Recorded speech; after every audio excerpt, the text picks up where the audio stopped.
Embora muitas pessoas acreditem, né, que pessoas com transtorno mental são agressivas, o que a gente vê nas pesquisas é, na verdade, o oposto disso. Elas são muito mais vítimas de agressão do que agressores. Então, como eu disse anteriormente, em momentos de crise mais aguda, em momentos em que esses sintomas, né, de algum transtorno mental estão mais aflorados, algumas pessoas podem ficar agressivas, né? Mas o que acontece é que muitas vezes a gente vê isso sendo generalizado na sociedade. E muitas pessoas acreditando, né, que toda pessoa com transtorno mental, ou ligando, né, com muita propriedade essa questão de transtorno mental e agressividade, enquanto isso não é verdade. Né? Elas são muito mais vítimas de agressão e inclusive destituídas de alguns direitos importantes que elas têm. Esse equívoco, né, de achar que toda pessoa com transtorno mental é agressiva, né, tem um potencial muito maior para ficar agressivo, causa inclusive muito estigma e faz com que as pessoas tenham algumas manifestações verbais ou não verbais, né, quando estão se relacionando com pessoas com transtorno mental, e que isso pode causar uma sensação de rejeição, de depreciação, né, ter uma sensação de que não há credibilidade para aquilo que a pessoa com transtorno mental está falando. E isso pode ser muito danoso, né? Isso pode ser muito prejudicial para esses indivíduos. Agora eu vou entrar um pouco no assunto relacionado ao tratamento. Né? Como é o tratamento de pessoas com transtornos mentais? Então, como nós temos a interação de vários fatores relacionados a aspectos biológicos, sociais e psicológicos, é interessante que o tratamento ele seja composto por várias modalidades terapêuticas. Uma delas, então, é o tratamento farmacológico. Né? No tratamento farmacológico, nós temos a possibilidade de tentar corrigir, ali, regular algumas substâncias que podem estar alteradas no cérebro desse indivíduo. Então nós podemos ter redução de algumas substâncias ou aumento de algumas substâncias. E o tratamento farmacológico ele vem para tentar regular esses aspectos. Mas ele não é suficiente para tudo, né? Ele vai controlar uma série de sintomas, mas é importante complementar esse tratamento com outras modalidades terapêuticas. Nós teríamos aí várias possibilidades, como psicoterapias, terapia ocupacional, grupos terapêuticos, acompanhamento terapêutico, várias modalidades. Infelizmente, nem sempre as pessoas têm acesso a todas essas modalidades. Às vezes o tratamento acaba ficando muito restrito só ao tratamento farmacológico e às vezes até esse, algumas pessoas têm dificuldade para conseguir ter acesso. Um outro aspecto importante também no tratamento são as redes de apoio, né? Então uma pessoa que tem diferentes fontes de apoio, diferentes pessoas com as quais ela pode contar, ela tende a ter um melhor resultado aí em relação ao tratamento desse transtorno mental. E outros aspectos importantes também estão ligados a atividades que trazem bem-estar, que trazem prazer a esse indivíduo, que trazem uma melhor qualidade de vida. O tratamento medicamentoso, no caso de um transtorno mental, para a maioria dos transtornos, nós temos medicamentos que precisam ser utilizados por um tempo um pouco mais prolongado. Né? Então não é igual um medicamento para dor, que você toma e já sente um alívio imediato. A não ser quando a gente fala de alguns ansiolíticos, que tem um efeito um pouco mais imediato. Mas vários desses medicamentos, eles precisam ser utilizados por um período mais longo, de uma forma contínua. E para isso, nós precisamos, né, que o indivíduo tenha acesso a esses medicamentos e tenha uma adesão aí a esse tratamento, que para algumas pessoas pode precisar ser prolongado para o resto da vida mesmo.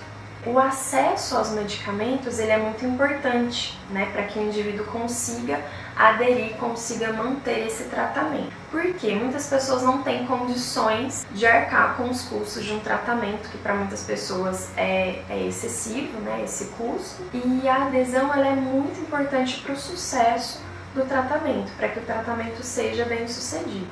Então, para quem está lidando, né, com pessoas que estão aí diante de um processo para ter acesso a esses medicamentos, né, uma recomendação que nós teríamos, né, é a questão de dar informações claras para essa pessoa.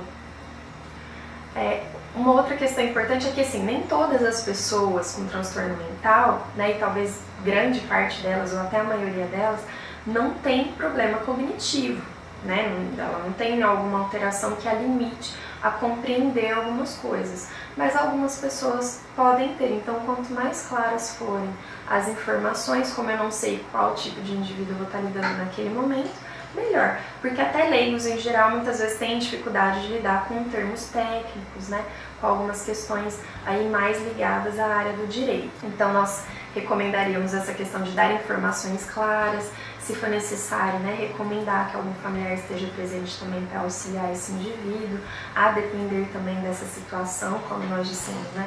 Como eu disse anteriormente, não é necessário generalizar isso. E um outro aspecto importante, né, para quem vai estar lidando com essas pessoas, se possível, é motivá-las a manter esse processo, né, todos os procedimentos necessários para obter esses medicamentos. Porque uma coisa que acontece na experiência de vida de muitas pessoas com transtorno mental, né, a gente que lida na prática clínica tem muito contato com isso, é que muitos indivíduos eles têm dificuldade de ter acesso ao próprio serviço de saúde em alguns momentos, né? Alguma internação ou mesmo algum atendimento, e às vezes o diagnóstico já demorou muito, e às vezes eles não têm muita expectativa em relação a conseguir mesmo, né, esses tratamentos, né, essas modalidades terapêuticas aí várias, que essas pessoas podem ter limitações de acesso aos medicamentos inclusive. Então um aspecto importante também seria essa questão da motivação. E atualmente, né, nós temos também como parte do tratamento integral do indivíduo a reabilitação psicossocial, que também tem uma interface importante com o direito, porque está ligada à cidadania plena do indivíduo, né, a conquista aí dos seus direitos, ao poder de contratualidade afetiva, emocional, econômica, inclusive, a possibilidade de estar incluído, né, de estar incluído na sociedade.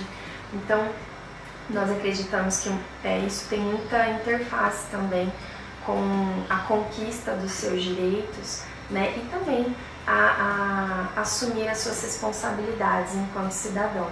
E essa também é uma interface importante com a área do direito.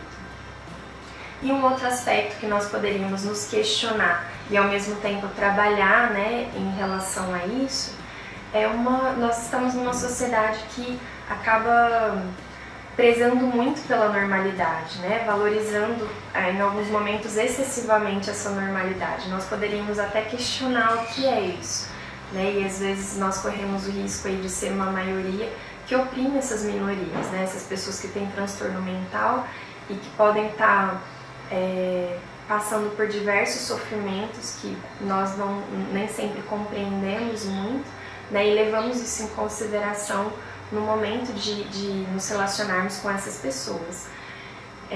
Então, um aspecto bastante importante também, promover essa tolerância, o respeito ao que é diferente ou não muito convencional em alguns momentos, e trabalhar em prol dessas pessoas, né, facilitando aí o desenvolvimento das habilidades e das possibilidades dessas pessoas de terem acesso aos seus direitos e à cidadania como um todo. Muito obrigada pela atenção, eu encerro aqui esse vídeo. Muito obrigada.